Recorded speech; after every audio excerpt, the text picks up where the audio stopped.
5S के नियम पर, मेथोडोलॉजी ऑफ 5S। तो यहाँ पे क्या है कि देखिए ये जो नियम था ये सबसे पहले आपका जापान में लागू किया गया था, क्योंकि जापान देखिए एक बहुत ही ज़्यादा विकसित देश है और यहाँ पर क्या है सभी काम नियम के अनुसार किया जाता है। अब नियम के अनुसार काम किया जाएगा तो वहाँ पे क्या है गलती के चांसेस कम होते हैं। तो जो वहाँ का 5S का रूल था वही भारत सरकार ने इंडिया में भी लागू करने के लिए अब कड़ी कानून की व्यवस्था करती है। तो आइए समझते हैं कि जो 5S का रूल था उसमें देखिए था क्या। तो आइए यहाँ पे हम देख रहे हैं कि 5S के रूल में जो 5 नाम ऐसे थे जो कि S से शुरू होते थे, S वर्ड से क्या होते थे शुरू होते थे। तो पहला वर्ड कौन था? सिरी था, फिर सेतो था, फिर सीसो था, फिर सिकेस्तु था, फिर शिटसुके था। तो इन्हीं 5 नामों के आधार पर क्या है कानून बनाए गए थे। अब वो देखिए कि कौन कौन से थे। तो आइए हम इसको विस्तार में समझते हैं कि पहला जो एस है, फर्स्ट एस क्या था आपका? सीरी था, जिसको शॉर्ट बोलते हैं छटाई होता है। छटाई का मतलब होता है कि देखिए जब आप कहीं पर भी काम कर रहे होते हैं, ठीक, तो वहाँ पे मशीनें कुछ ऐसी होती हैं जो कि आपके लिए उपयोगी होती है, जो आप उस पर काम करते हैं, और कुछ ऐसी चीज़ें होती हैं या कुछ ऐसी मशीनें होती हैं जिनका कोई भी काम नहीं होता।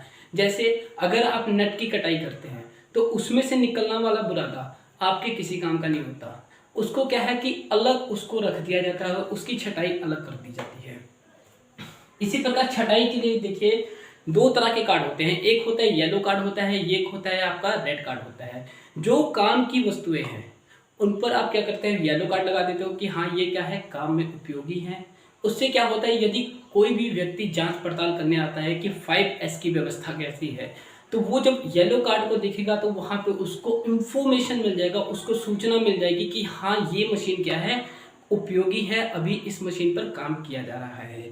और जो मशीन आपकी खराब हो चुकी है या जिसका उपयोग नहीं हो रहा है तो उस पे आप क्या करोगे, लाल रंग के निशान का कार्ड लगा दोगे कि हाँ ये मशीन या तो खराब है या तो उपयोग में नहीं है या तो आपके पास एक्स्ट्रा पड़ी हुई है ये मशीन। तो उससे क्या है कि आप छटाई कर दोगे कि हाँ जो आपके लिए उपयोगी है और जो आपके लिए उपयोगी नहीं है। तो आइए हम देखते हैं हमारा दूसरा रूल क्या है। सेकेंड एस क्या है हमारा? सीतो है।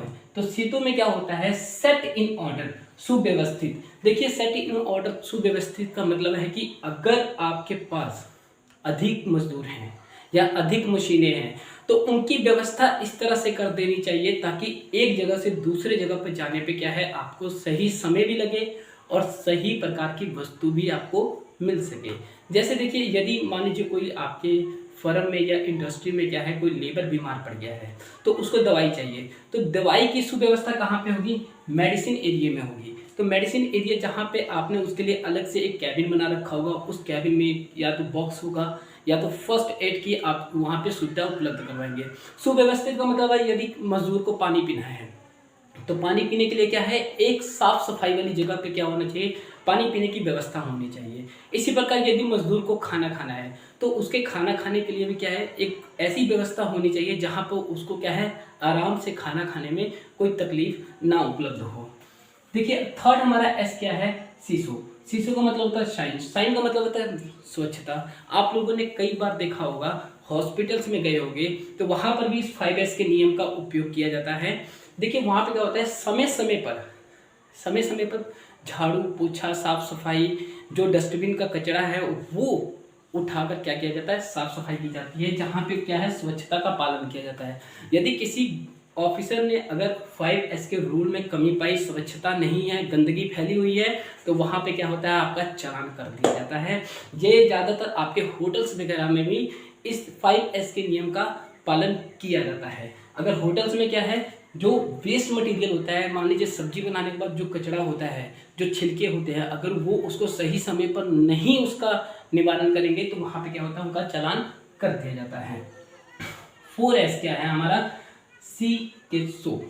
सिकेत्सो क्या होता है? स्टैंडर्डाइज। तो मानकीकरण में क्या होता है कि जब आपको डायरेक्शन दिया जाता है कि कोई भी वस्तु अपनी जगह पे पड़ी है या कहीं पर भी जाने के लिए आपको नक्शा दे दिया जाता है या एक डिपार्टमेंट के बाद दूसरा डिपार्टमेंट कहाँ पे है, जैसे आपको सिंबल्स भी प्रोवाइड कर दिए जाते हैं, उसमें क्या होता है कि मानकीकरण उसको कहते हैं। और ये जब आप चारों रूल्स को फॉलो कर लेते हैं तो इन रूल्स को अच्छे से फॉलो कर सके और लगातार उसके बारे में आप सूचना देते रहें या इस पर क्या है आप लगातार काम करते रहें, इन सभी रूल्स को मानने के लिए फिर आपके लिए क्या है 5S का निर्माण किया गया था, 5S का गठन किया गया, जिसको क्या कहते हैं शित्सुके कहते हैं। और शित्सुके में क्या होता है सस्टेन होता है, जिसे क्या कहते हैं अनुशासन कहते हैं, कि ये जो चारों हैं इसका पालन लगातार होता रहे, उसके लिए क्या है अनुशासन बनाया गया है। अनुशासन में क्या है कि इन सभी चारों रूल्स का क्या करते हैं कि आप सही ढंग से उपयोग कर रहे हैं या सही ढंग से क्या है आपको इसके बारे में जानकारी मिल रही है या नहीं हो रही है, उसकी पूरी जांच पड़ताल के लिए आपका शित्सुके जो कि अनुशासन है उसका गठन किया गया था। अब देखिए इन पांचों रूल्स का क्या बेनिफिट है कि कोई भी फर्म कोई भी इंडस्ट्री क्या करती है कि इन पांचों रूल्स को अगर अपनाएगी तो वहाँ पे देखिए जो मजदूर हैं, मजदूरों से होने वाली जो गलती होती है, माल के प्रोडक्शन करते समय माल खराब होने के चांसेस कम हो जाते हैं। माल खराब होने के चांसेस कम हो जाएंगे तो क्या है कि उस इंडस्ट्री के लिए बेनिफिट ये हो जाएगा कि वहाँ पे जो शुद्ध उत्पादन है उसकी मात्रा बढ़ जाएगी।